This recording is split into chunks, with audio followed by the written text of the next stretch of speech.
CIA blowback. If the U.S. intelligence agencies are currently engaged in war crimes using directed energy weapons, it would be logical to expect a pattern of prior behaviors that exhibit similar criminal activity.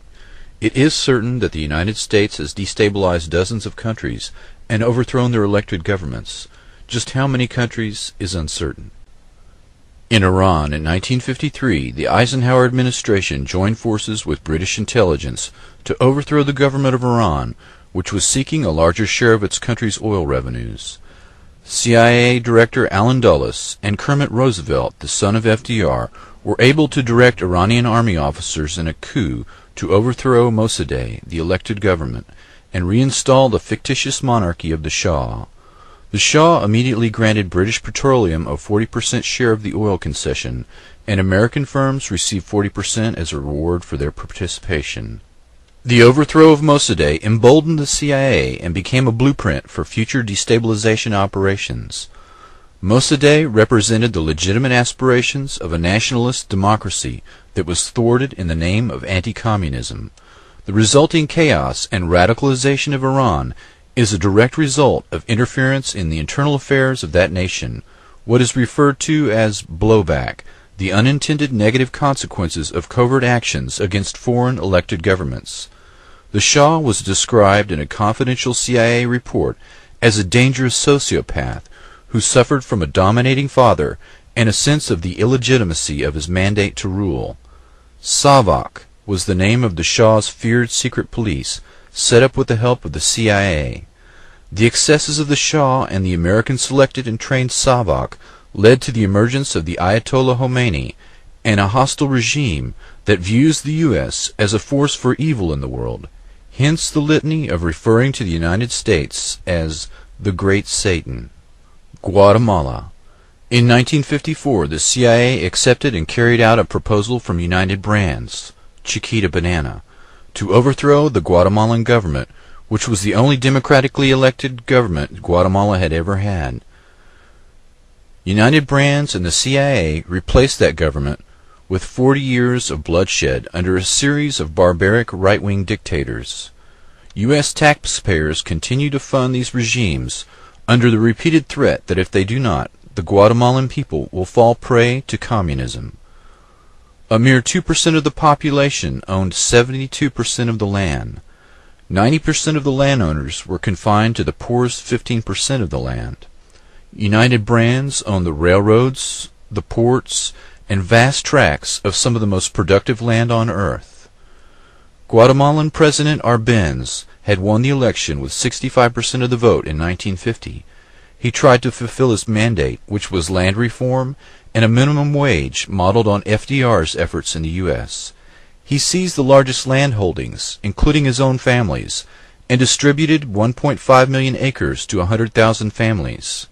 The land was paid for in 25-year interest-bearing bonds, perfectly within the guidelines of the Kennedy-era Alliance for Progress program, or U.S. programs in El Salvador and Chile.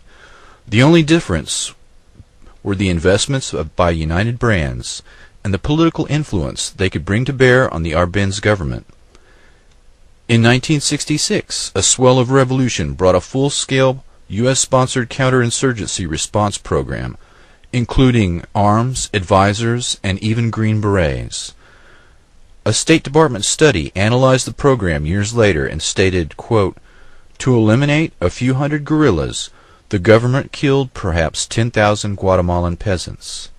Father Ronald Hennessy wrote of one event among many. July 14, 1982, the local military commander sent word for all the people of the village of Penitinac to be assembled for his 11 o'clock arrival. At 4 p.m., all of the men, with their hands tied behind their backs, were escorted by the soldiers into one house, shot, stabbed, and piled one on top of the other and covered with burnable items from the house, which were sprinkled with gasoline and set on fire. The women were treated the same as the men, differing only in that some had live babies on their backs when they were stacked for burning. The other children were tied, one to another, and pulled alive into the flames of a third house by the soldiers. In September of 1981, an association of Guatemalan coroners had complained that they couldn't keep up with the demand for autopsies because violent deaths had increased so rapidly, 50% higher each month than the last. Michael Deaver was instrumental in the election of Ronald Reagan in 1980, and one of his three close advisors, along with Ed Meese and James Baker. His public relations firm, Deaver and Hannaford, took on various right-wing Central and South American landowners and businessmen as clients, among them a group of Guatemalans.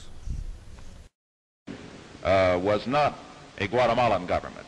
It was a foreign government controlled by foreigners. And that happened just here in the continent. Right here in America. Iraq.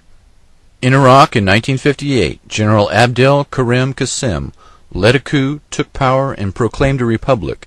He legalized the Communist Party and decreed land reform, granting autonomy to the Kurds. CIA Director Allen Dulles declared Iraq, quote, the most dangerous spot in the world, and in 1963 the CIA-supported Ba'ath Party overthrew Qasem. The Ba'ath Party shared power until 1968, when the CIA again instigated a coup that culminated in the rise of Saddam Hussein. Hussein had been on the CIA payroll since his early 20s. In 1980, Saddam invaded Iran in fear of the potential Iranian revolutionary influence among his country's majority Shiites. Iran began to win the war in 1982, and the U.S., in fear of the Iranian Revolution, began to covertly aid and arm Saddam. The Reagan administration funneled $5.5 billion through the Atlanta branch of the Italian bank Banca Nazionale del Lavoro, guaranteed by the taxpayers under the Commodity Credit Corporation, to, quote, promote American farm exports, unquote. Between 1986 and 1989, 73 transactions took place that included bacterial cultures for anthrax production, advanced computers, and equipment to repair jets and rockets. In 2002, Iraq was forced to deliver an 11,800-page dossier on the history of its weapons program to the UN Security Council. Bush administration officials took possession of the document first and cut 8,000 pages that detailed American and Western company sales of weapons and dual-use technology sold to Iraq prior to 1991. The legacy of the NSA Act of 1947 that established the national security state had the obvious consequences of the overthrow of dozens of legitimately elected foreign governments during the Cold War. The unintended consequences of blowback has led to a more hostile environment for U.S. national interest in the 21st century, but it has led to other less obvious consequences to the American Republic itself. The power of the U.S. intelligence agencies to overthrow foreign governments at will has also impacted the domestic American political landscape. The ability to destabilize the world almost at will has conferred the same ability to these agencies in American politics. For men with this kind of power, the temptation to play God on the American landscape and to control the future direction and fate of the United States has been irresistible. The temptation to use public power and play God is almost irresistible.